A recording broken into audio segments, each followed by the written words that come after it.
In a quiet village surrounded by soft green fields lived a boy named Jack. Jack was intelligent, but he carried one habit that made his life heavier than it needed to. He worried about everything. Even the smallest task felt like a burden placed on his shoulders. If the sun shone too brightly, he would sigh, "How can anyone work in this heat?" When his teacher gave him homework, he muttered, "This is too much. Impossible for me." Even simple chores at home made him complain, "Why is everything so difficult for me?"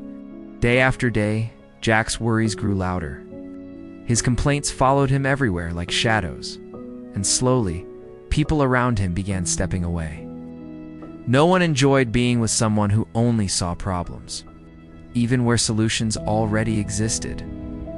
One evening, after listening to Jack grumble nonstop, his father, Mr. Collins, finally called him outside. With a calm but firm voice, he said, "Come with me. Jack, I want to show you something important." They walked through the fields as the sky turned orange. Jack wondered if he had done something wrong, but his father remained silent until they reached a small, still pond at the edge of the village. Mr. Collins handed him a pinch of salt. "Throw this in," he instructed. Jack obeyed. The salt vanished instantly. "Taste it," his father said gently. Jack bent down, took a sip, and immediately spat it out. "Bitter." Mr. Collins nodded, as if expecting that answer. Jack didn't know it yet, but this simple moment was about to reshape the way he looked at life. Without saying a word, Mr. Collins handed Jack another handful of salt and began walking again. This time, they headed toward the wide, flowing river just beyond the fields. The water shimmered under the fading sunlight, stretching far into the distance. "Throw it here," his father instructed. Jack dropped the salt into the river. It disappeared instantly, swallowed by the vastness of the water.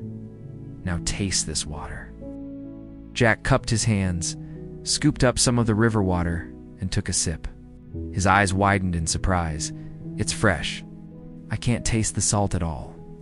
A soft smile appeared on Mr. Collins's face.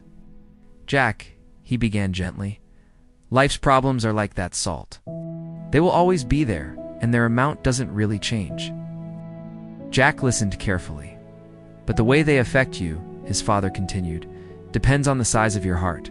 If your heart stays small like the pond, even a tiny problem will taste bitter. But if you grow your heart, become like the river, those same problems won't trouble you the same way." Jack stood silently, watching the river flow calmly, carrying leaves, sticks, and stones without effort. For the first time, Jack realized something important. Maybe life wasn't heavy. Maybe he was the one making it heavy. That night, lying in bed, he couldn't stop thinking about the pond and the river. A soft whisper escaped him. "If I stay like the pond, I'll always struggle. But if I become like the river, I can handle anything." His transformation had quietly begun. The next morning, Jack woke up with a different kind of energy. His father's words stayed in his mind like a quiet echo. He told himself he would try just a little to change. When his teacher gave extra homework, Jack felt the old habit rising inside him, ready to complain. But he stopped himself. "This is my chance to get better," he whispered. When his mother asked him to carry 2 heavy buckets of water, he almost sighed. But then he remembered the river. "This is how I'll grow stronger," he told himself, and smiled. Even when the afternoon sun burned harshly on his back. Instead of complaining, Jack took a deep breath and said, "It's just another test. I can face it." Not at all. Several times the old habits tried to pull him back, the urge to complain, to give up, to feel overwhelmed. But every time he felt himself shrinking, he remembered the bitter pond and the calm, endless river. Slowly, something started to shift inside him. Days passed, then weeks, and soon, months. People around Jack began to notice the change. He wasn't the boy who panicked over small things anymore. He was calmer, steadier, more patient. His classmates enjoyed spending time with him. His teacher praised his improvement.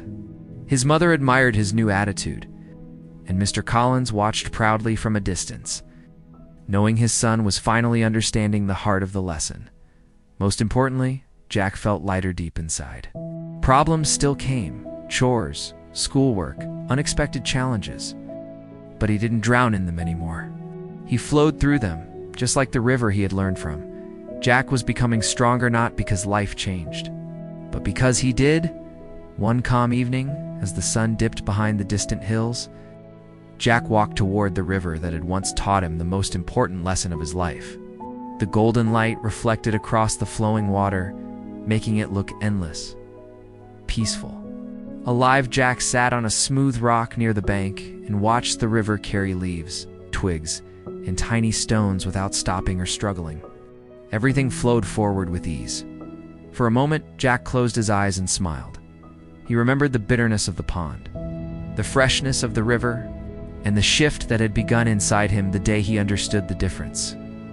Every problem in life has a simple solution. He whispered softly, "It's not about removing the salt. It's about becoming the river." Jack realized that life would always bring storms. There would be tough days, heavy moments, and times when the world felt too loud. But he also understood that the answer wasn't to run from challenges or fear them. The answer was growth. The answer was strength. The answer was expanding his heart beyond fear and frustration. Because the truth was simple. Problems don't always shrink, but we can grow bigger than them. As the river glimmered beside him, Jack felt grateful for his father, for the lesson, and for the new version of himself. He stood up, took a deep breath, and looked at the flowing water one last time. Whenever life gets heavy, I'll choose to be the river. Some lessons aren't found in books. They're hidden in moments, just like this one. Carry this thought with you. And if you felt something in this story, don't forget to like and subscribe. It not only helps me stay motivated, but also spreads more stories that touch hearts and teach lessons.